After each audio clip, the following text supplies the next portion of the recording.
Megastar Chiranjeevi కెరీర్లో one of the blockbuster hit cinema Anji. Director Kodi Ramakrishna దర్శకత్వంలో చిరు నటించిన ఈ సినిమా అప్పట్లో మంచి హైప్ క్రియేట్ చేసింది. ఈ సినిమాను శ్యామ్ ప్రసాద్ రెడ్డి భారీ బడ్జెట్తో నిర్మించారు. ఎంఎస్ ఆర్ట్స్ యూనిట్ ఈ సినిమా కథ, స్క్రీన్ ప్లే సిద్ధం చేయగా పి సత్యానంద్ మాటలు రాశారు.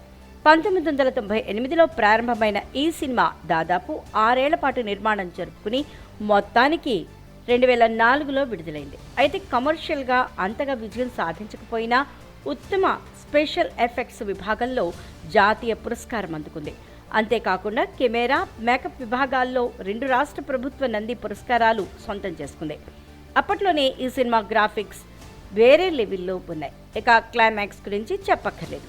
ఆడియన్స్ కళ్లను మాయ చేసి గూస్ బంప్స్ క్రియేట్ చేసింది. ఇందులో చిరు, నాగబాబు కలిసి నటించారు.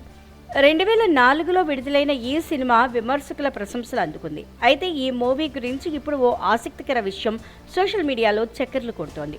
నిజానికి ఈ సినిమా కథను కోడి రామకృష్ణ సిద్ధం చేసుకుని ముందుగా విక్టరీ వెంకటేష్తో చేయాలని డిసైడ్ అయ్యారట.